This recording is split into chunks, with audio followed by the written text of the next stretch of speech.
दोस्तों, ये पुस्तक जेम्स एलन ने 1903 में लिखी थी। इसका शीर्षक है एज ए मैन थिंक। ये पुस्तक उन्होंने अपने लाइफ के एक्सपीरियंस से एनलाइटनमेंट, मेडिटेशन और बहुत एक्सपीरियंस के बाद लिखी है।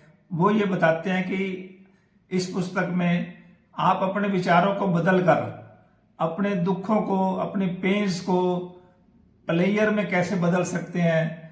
और वो ये कहते हैं कि हम जो हमारा अंदर का करैक्टर है, अगर वो ठीक है, हमारे थॉट ठीक हैं, तो हमारे सर्कमस्टांसेस भी बदल जाते हैं, हमारे सराउंडिंग्स के लोग भी बदल जाते हैं, सराउंडिंग्स के जो हालात हैं वो भी बदल जाते हैं और हम हेल्दी, हैप्पी और प्रोस्परस लाइफ जीते हैं। दोस्तों, इस पुस्तक में राइटर कहता है कि मैंने एक फिलोसोफर को डेथ बेड पर देखा है।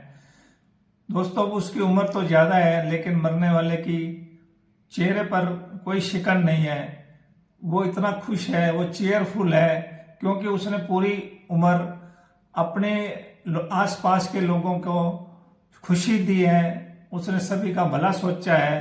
तो दोस्तों, जब हम अपने अंदर से अच्छा सोचते हैं, आसपास के लोगों के लिए अच्छा सोचते हैं, किसी तरह की कंप्लेंट नहीं करते, तो हमारा अंदर से जो विचार हैं वो अच्छे हो जाते हैं, प्योरिटी हो जाती है। तो हमें जो राइटर बता रहे हैं कि हमें अंत समय में भी अच्छा महसूस होता है। दोस्तों, इस पुस्तक में बताया गया है कि गरीब आदमी अमीर कैसे बन सकता है और अमीर आदमी स्वस्थ और खुशहाल जिंदगी कैसे जी सकता है। तो दोस्तों, ये बताया गया कि पुअर, जो गरीब आदमी है, वो हमेशा पुअर क्यों रहता है? क्योंकि उसकी सोच ठीक नहीं है। वो ये सोचता है कि मुझे वेजेस बहुत कम मिल रहे हैं, वो काम से भागता रहता है, काम से जी चुराता है और वो मालिक का अच्छा नहीं सोचता। और इसी तरह से जो अमीर आदमी है वो भी खुश नहीं है, क्योंकि उसका स्वास्थ्य ठीक नहीं है। वो बहुत पैसे देकर, बहुत उसकी रकम देकर भी अपने आप को स्वस्थ करना चाह रहा है, लेकिन वो स्वस्थ नहीं होता, क्योंकि उसकी ईटिंग हैबिट्स ही वही रहती हैं। वो अपने आप को सुधारना नहीं चाहता। वो सर्कमस्टांसिस को हमेशा कहता रहता है कि मेरे सर्कमस्टांसिस ठीक नहीं है, मेरे सर्कमस्टांसिस ठीक नहीं है। दोस्तों, वो दुखी होकर ही रहता है। इसलिए कहा गया है कि हम अपने विचारों को बदलें तो हम खुशी खुशी अपना जीवन जी सकते हैं। दोस्तों, ये पुस्तक बताती है कि हम अपने अंदर की हिडन पावर को कैसे डिस्कवर करें। दोस्तों, अगर हमारे विचार इम्प्योर हैं, पवित्र नहीं है, तो हमारे अंदर कंफ्यूजन पैदा होता है और डिस्ट्रैक्शन पैदा होती है। अगर हमारे अंदर डर के विचार आ रहे हैं तो हमारे अंदर वीकनेस आ जाती है और हम फेलियर की तरफ बढ़ते हैं। इसी तरह अगर हम बुरे विचार आते हैं लेजीनेस के, तो हम कोई ना कोई इंजरी कर लेते हैं, कहीं ना कहीं कोई एक्सक्यूज ढूंढते रहते हैं हम।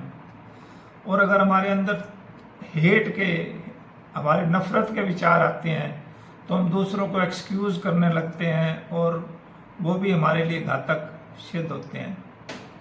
और अगर हम सेल्फिश थॉट है हमारे, तो हम सेल्फ सेंटर्ड हो जाते हैं और हमारे को अलग तरह की नेगेटिव फीलिंग आने लगती है।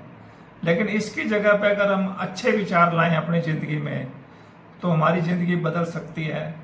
तो प्योर थॉट लाने से, पवित्र थॉट आने से हमारे विचार अच्छे हो जाते हैं जब, तो हमारे ऊपर क्या असर पड़ता है, वो हिडन पावर क्या है जो हमें मिल जाती है, इस पुस्तक में वो बताया गया है। तो प्योरिटी हमारे अंदर सेल्फ कंट्रोल लाती है और हमें शांति, सुख, हैप्पीनेस की प्राप्ति होती है। अगर हमारे अंदर करेज के, हौसला बढ़ाने के हमारे थॉट आते हैं, तो हमारे अंदर एक ताकत सी आ जाती है और हम सक्सेस की तरफ बढ़ते हैं, हैप्पीनेस की तरफ बढ़ते हैं, फ्रीडम की तरफ बढ़ते हैं।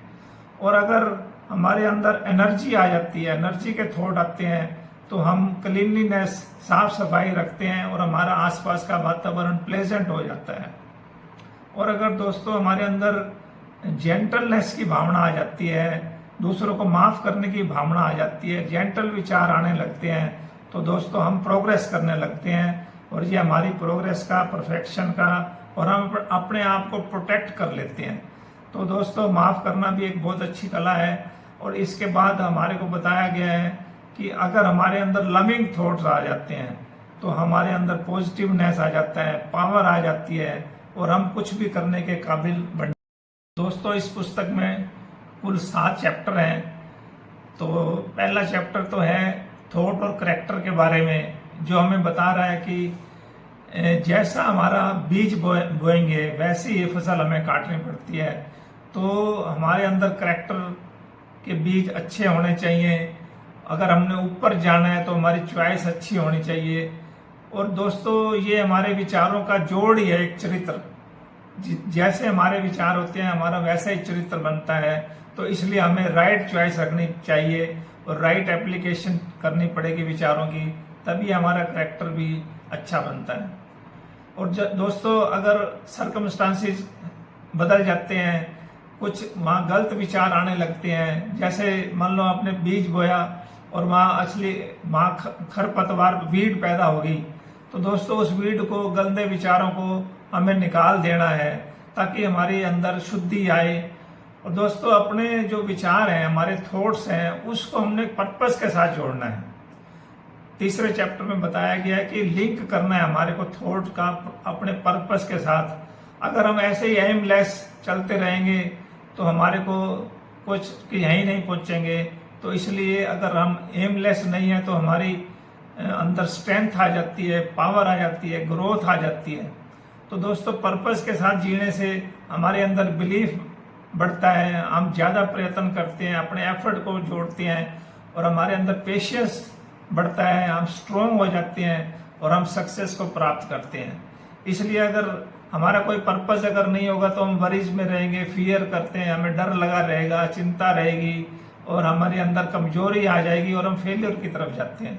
तो दोस्तों इसलिए हमें अपने पर्पस के हिसाब से अपने अंदर विचारों को बदलते रहना है, प्योर विचार रखने हैं और हमें पर्पस वैसा रखना है जो हमारे को और ऊंचाइयों पर ले जाए। दोस्तों अगर हमारे अंदर शारीरिक कोई कमजोरी है या हमें दिक्कत लगती है तो हमें एक्सरसाइज करनी चाहिए, ट्रेनिंग से हम अपने आप को ठीक कर सकते हैं। दोस्तों इस पुस्तक के 5वां चैप्टर है थॉट फैक्टर इन अचीवमेंट। तो हमारी सफलता के अंदर और जो हमें टारगेट प्राप्त करना है उसके लिए हमें क्या करना होगा। तो इस पुस्तक में बताया गया है as he think so is he. जैसे वो विचार उसके हैं, जैसा वो सोचता है वैसे ही उसकी प्राप्ति होती है। तो हमें अपने कंडीशंस को अल्टर करना है, हमने अपने विचारों को बदलना है, सराउंडिंग्स के हिसाब से अपने आप को अडेप्ट करना है। हम अपने आप को जब अडेप्ट करते हैं तो हम ऊपर की तरफ चलते हैं और हमारे अंदर प्योर थॉट आते हैं। प्योर थॉट ही हमारे को अच्छी प्रगति की तरफ ले जाते हैं। इसलिए ये थॉट फैक्टर बहुत इंपॉर्टेंट है हमारी अचीवमेंट के अंदर। और इसके साथ साथ हमें अगले 6 चैप्टर में बताया गया है कि विजन और आइडियल्स, ये हमारे पास कुछ ना कुछ विजन भी होना चाहिए कि हम क्या करना चाहते हैं, क्या बनना चाहते हैं। दोस्तों इस पुस्तक में बताया गया है कि जो हम ड्रीम करते हैं, जैसा हम सपने देखते हैं वैसे ही रियलिटी हमारे साथ बढ़ने लगती है। ये बताती है कि जैसे हमारे अंदर डिलाइटफुल थॉट्स अगर आते हैं, हम खुशी की अपने अंदर महसूस करते हैं। तो जैसे कि हम मान लो सोच रहे हैं म्यूजिक के बारे में, अच्छा म्यूजिक सुन रहे हैं, तो हमारा दिल अच्छी विचारों में जाएगा, अच्छी बातों के बारे में सोचेगा, तो हमारा विजन के हिसाब से हम उस रियलिटी को भी प्राप्त कर लेते हैं। इसलिए हमें अपने विजन को, अपना जो हमारे आइडल्स हैं उसके तरफ हमें आगे बढ़ना है। तो इस पुस्तक का आखिरी और 7वां चैप्टर है सेरेनिटी। तो दोस्तों पीस ऑफ माइंड बहुत इंपॉर्टेंट है। Peace of mind and heart दोनों के बारे में बताया गया है कि आप दिल से, दिमाग से पूर्ण शांति के साथ रहेंगे तो आप सेल्फ कंट्रोल में रहते हैं। जब आप सेल्फ कंट्रोल में रहते हैं तो आपकी ताकत बढ़ती है, स्ट्रेंथ बढ़ती है। और जब राइट कंट्रोल हो जाता है तो आप मास्टर हो जाते हैं अपने आप के। दोस्तों ये कामनेस जो है, ये शांति है, ये हमारी पावर है। जब ये हमारे पास आ जाती है तो हमारे पास कंटेंटमेंट आ जाती है। कंटेंटमेंट एक वो खुशी है जो हमारे को फुलफिलमेंट की भावना देती है। तो दोस्तों इस पुस्तक में बताया गया है कि जब हमारे पास सेल्फ कंट्रोल है और हमारे में सम भाव आ गया है तो हम सक्सेस प्राप्त कर लेते हैं, शांति प्राप्त कर लेते हैं, हैप्पीनेस प्राप्त करते हैं, खुशी प्राप्त करते हैं और प्रॉस्पर लाइफ जीते हैं।